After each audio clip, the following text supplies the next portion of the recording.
Happy Monday, everybody. Wonderful people. Good to see you. Good to see you. I see you on a walk, leveling up your life. I see you headed to work, leveling up your life. I see people like Good morning. Come to the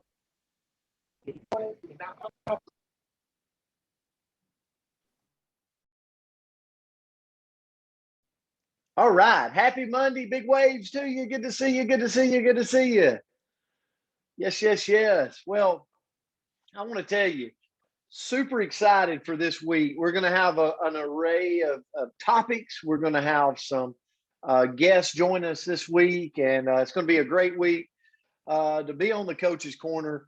But one thing I want to say is and you're going to see it around, people got the backgrounds of Level Up. And if you're a guest tuning in for the first time, we pick a word of the day and elaborate on the word for 15 minutes max, hard stop, just to kick off our week. But can you imagine if you just like take 10 to 15 minutes a day to feed your mind something good, to think about through the day, to think about through the week? That's what we do here on the Coach's Corner. So we got people of all walks of life. We got networkers. We got people in, all walks of business. We've got attorneys. We got teachers. We got all kinds, coaches. We've got all kinds of walks on the Coach's Corner with us. But I want you to think about this. Think about the world around you. Think about your tribe. Think about your people. If they just got invited to 10 minutes to 15 minutes a day, Monday through Friday, of something good to feed their mind. That's what we have here. So let's take the duty, let's take the obligation to invite somebody this week to be a part of this. It can change their life, because this is an amazing community of people that I love, love, love. So this word for today is resilient. Resilient. And I got to say, got to give a big shout out to Hill Blue and Diane Blue for sending me this word, me and Andrea this word just a couple of days ago. And I had it down and I said, I want to look at this. I want to kick the week off. I want to kick a week off with resilient. And so Hill, Diane, this is for you, but this is for all of us. If you look at the definition of resilient, it's a person able to withstand or recover quickly from difficult conditions. Now, I want to ask you a question, and this is kind of a crazy question because I already know the answer. Have you ever been through a difficult condition? Work, relationships, just your health, like difficult conditions. Have you ever been through that? And maybe if you're on Facebook or you're right here, maybe in the chats and in the comments, you can say, absolutely, I have, in my work, in my relationships, in my health, And here's the thing. Being resilient means being able to adapt, change, and bounce back when something difficult happens. Because it's not if it's going to happen, it's when it's going to happen in our life. That's been since the beginning. It is the ability to once again pick ourselves up after trauma or painful experiences. And I want to give you a great example this morning before I turn it to Andrea Rosser. Bethany Hamilton. How many of you know Bethany Hamilton? How many of you know about Bethany Hamilton? Yeah. If you don't, you're going to get some education this morning in Bethany Hamilton. See, Bethany Hamilton was an amazing surfer at a young age. She was born in February the 8th, 1990. And at 13, at 12, at 10, 11, and 12, she was dominating. Like she was on her way to becoming one of the world's best surfers. She lived in Hawaii with her family. And one day, I got to put this in perspective. In one day, the world changed for her. In one day, at 13 years old. At 13 years old, in 2003, she went out with a friend like they did every day to go surfing. And while she lay chest down on her surfboard like she always did, just like she did when she was competing, swimming out, to catch the wave. Her and her friend, a 14-foot tiger shark, attacked her and bit off her arm. It bit off her arm and left her in survival mode. Her friend and her parents got her to the shore, got her to the hospital. She lost so much blood. She almost lost her life, but they were able to save her. Can you imagine? I mean, so many of us are parents. Can you imagine getting that call? Can you imagine getting to the hospital? Can you imagine being Bethany? Right? Dreams, hopes, future, 13, like got the world's your oyster, and all of a sudden, in one instant, bam, change. That was her. Now, here's where the resilient part comes in. She survived the shark attack. That's the first resilience statue she came up on. But here's what happened. I'm going to read this to you. Despite the trauma of the incident, Hamilton was determined to return to surfing, to her love.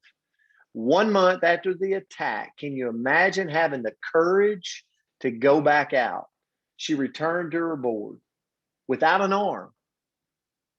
Initially, she adopted a custom-made board that was longer and slighter thicker than standard and had a handle for her right arm, making it easy to paddle.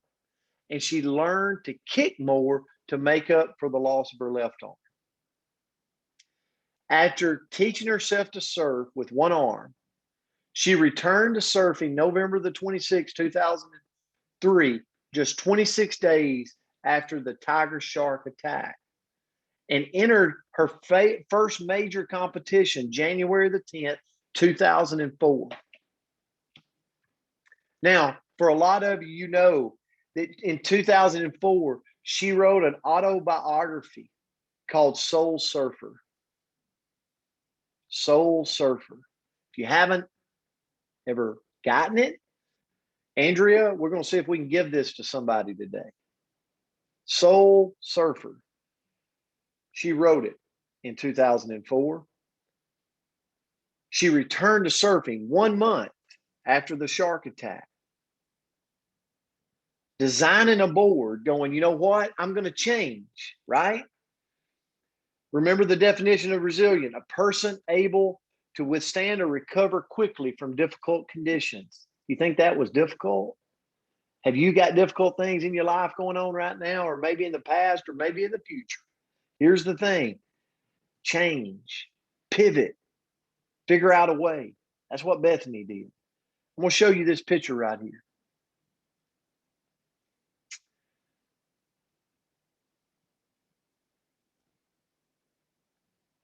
These two pictures are pictures of her after 2003. This is her without a left arm, surfing, riding the waves in her designed surfboard. This is her competition over the years. Look, this happened in 2003, but it didn't stop her. 2004, she placed first. 2005, she placed first. 2006, fifth. 2007, 8, 9. 2012, she's still going. All the way to 2016, the Fiji Women's Pro. She's an overcomer. She's practicing resilience. Is it tough? I'm sure it's got to be. I can't even imagine. But here was a quote that Bethany Hamilton said. I don't need easy. I just need possible. Think about that today. When things come your way and you're practicing being resilient, you don't need easy. You just need possible. Andrea Rosser, I'll turn it to you. Well, goodness gracious, that was great, Coach. Thank you so much. All right, guys. Well, that was powerful. So I'm going to try to pull myself back together. But I love this word, because what I love about it is that this resilience and being resilient is something that we can develop, right? We don't come out automatically being necessarily fighters. It takes some struggles. You have to go through some challenges to develop that resilience. So it's such a gift. So 3 elements that are essential to developing resilience is 1, viewing things as a challenge. So, kind of what she said, she doesn't need it to be easy. She just needs it to be possible. And there are so many possibilities in our life if we view them as a challenge, instead of saying this is a paralyzing event. Would have been so easy for her to throw up, to say forget it and never get on that board again. As her mama, I would have told her, don't ever get out in that water again. But she chose to see it as a challenge and she went back out there. 2, commitment. So resilient people are committed to their lives, to their goals. They have a compelling reason to get out of the bed each morning. And I kind of think about our level up, and obviously it's very different, much lighter than what this little girl has gone through, this woman has gone through. But isn't it compelling to be a part of this level up community? I'll tell you, yesterday, I did not want to move. I did not want to move. Just the day got ahead of me. I keep thinking I'm going to learn this lesson to exercise first. Today is another day that I didn't. I'm going to do it, but I have a compelling reason to keep going. So like 9 o'clock last night, Maddie and I had to go pip around and get our 2 miles in because I have a compelling reason. And then 3, personal control. So when you are being resilient, you are focusing on the things that you can control. So there's things in our lives that we absolutely cannot, right? We all know this. There are things that we just have to deal with, overcome as best we can. But to be resilient, you focus on the things that you can control. So we put our efforts where they have the most impact, which allows us to feel confident, right? You take that step, you feel more confident and empowered. And and I can be guilty of this, if we're so focused on worrying about the things that we can't control, we will lose all of our resilience. So I'm going to turn it back to you, Coach. Thank you so much for this message today. That was phenomenal. Thank you guys for letting me jump on here. See y'all tomorrow. No, thank you, Andrea Rosser. And what a word. I mean, this is a perfect word, Hill and Diane Blue, because we all go through needing to go and focus on how can I be more resilient in what I'm going through currently. And so this was a great thing for me to study today. And so I want to give away, we're going to find a book, Soul Surfer from Bethany Hamilton. Somebody's going to win it today on both sides of the spectrum. So if you're on Facebook, like, comment, share this live broadcast on your social media. We're going to pick somebody to win Soul Surfer. And if you're on here today, just type, help me, Andrea. What can we type? Soul. Type soul. Soul. Type soul in the comments, if you will. Soul. Okay. And while you guys are typing, just real quick, shout out to Tracy Kennedy. I don't know if y'all saw, but she could use our prayers right now. So let's pray for her today. Praying for you, Tracy. We love you and we're grateful for you. Soul, soul, soul. 5, 4, 3, 2, 1. Anita. So shout out, Anita. I don't know how to say your last name, Anita. Wisdell? Close enough. Anita. Yes. Way to go. Congratulations. Make Please sure text that me your Andrea. address. Yes, please text Andrea your address. And also Tracy, if you're on here, is Tracy on here today? Yes. We're going to send you a copy of the book as well, Tracy. Okay. So make sure Andrea has your address. We're going to send you a copy. And listen, Have a great Monday. We love you. We appreciate you. Facebook world, we'll be sending you a book too. Thank you guys. Love you Love you guys. guys. Have a great day. See you, everyone. Have a great day. Thank you. Guys. Thank you. Have a great day. See you guys.